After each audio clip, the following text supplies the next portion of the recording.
Hello friends, welcome back to my channel Popy makeover. কেমন আছো বন্ধুরা? আশা করি সবাই খুব ভালোই আছো। আমিও খুব ভালো আছি। আজকে আমি তোমাদের দেখাবো কিভাবে পারফেক্ট আইব্রো ড্র করা যায়।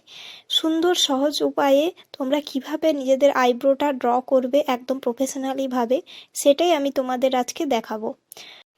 প্রথমে আমি আইব্রোটাকে ড্র করে নিয়েছি। এরপর আমি নিয়েছি সুইস বিউটি আইব্রো জেল। এটার সাহায্যে তোমরা আইব্রো ড্র, কাজল এবং লাইনার সবই পরতে পারবে। এটাতে পাউডার এবং জেল একসঙ্গেই থাকে। আমি আজ জেল দিয়েই আইব্রোটাকে ড্র করছি। দেখো, আইব্রোতে সমানভাবে হেয়ার থাকে না, সেই ফাঁকা জায়গাগুলোকেই ফিল আপ করতে হবে। এছাড়া ভ্রু প্লাক করার সময় অনেক সময় উঁচু নিচু হয়ে যায়, সেটাই জেল কিংবা আইব্রো পাউডারের সাহায্যে খুব ভালোভাবে আস্তে আস্তে ফিল আপ করবে, যেন খুব বেশি কালো বা ডিপ না হয়ে যায়। যেহেতু আমি জেল আইলাইনারের সাহায্যে করছি, যারা এমনি পাউডারের সাহায্যে করবে তখন কোনো অসুবিধা হয় না।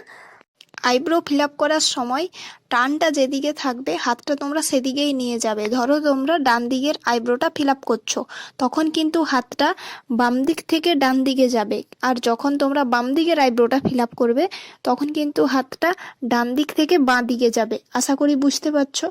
দেখো, আমি খুব হালকা হালকাভাবে করছি। সামনের দিকটা খুব বেশি ডিপ করবে না, এমনি হালকাভাবে রাখবে। যদি কারো ডিপ হয়ে যায় সামনের দিকটা, তখন যে অনেক সময় কম্প্যাক্ট পাউডার থাকে, কম্প্যাক্ট পাউডারটা হালকা করে একটু লাগিয়ে দেবে, দেখবে সামনের দিকটা হালকা হয়ে যাবে। আমি আরেকবার আইব্রোটাকে কম করে নিচ্ছি জেল আইলাইনার দেওয়ার পর।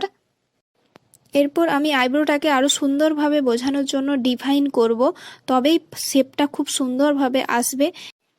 ডিফাইন করার জন্য আমি কনসিলার নিয়েছি। তোমরা এখানে ফাউন্ডেশনও ইউজ করতে পারো যদি কনসিলার না থাকে। ব্রাশের সাহায্যে হালকা হালকা করে আইব্রোটাকে খুব সুন্দরভাবে ডিফাইন করবে এবং স্পঞ্জের সাহায্যে ভালোভাবে সেটাকে ব্লেন্ড করে নেবে। দেখো, আমি খুবই আস্তে আস্তে করছি যাতে তোমরা বুঝতে পারো।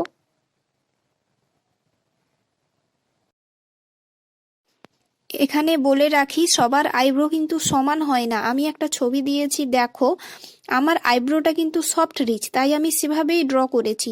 কারো যদি স্ট্রেট হয় কিংবা কার্ভড হয়, তখন তোমরা সেভাবেই আইব্রোটাকে ড্র করবে, সেটাই দেখতে ভালো লাগবে। তোমার আইব্রো স্ট্রেট, সেখানে তুমি সফট রিচ করলে বা এস শার্পের আইব্রো করে নিলে, তখন কিন্তু দেখতে ভালো লাগবে না। আমি এখানে একটাই আইব্রো ড্র করেছি যাতে তোমরা পার্থক্যটা বুঝতে পারো। আশা করি তোমাদের বোঝাতে পেরেছি কিভাবে সুন্দরভাবে আইব্রো ড্র করতে হয়। ভিডিওটি যদি ভালো লেগে থাকে অবশ্যই একটি লাইক করে দিও, কমেন্টস করে জানিও, বন্ধুদের সঙ্গে শেয়ার করে দিও। যারা আমার চ্যানেলে নতুন, প্লিজ চ্যানেলটিকে সাবস্ক্রাইব করে দিও। দেখা হচ্ছে নেক্সট ভিডিওতে। ভালো থেকো, সুস্থ থেকো।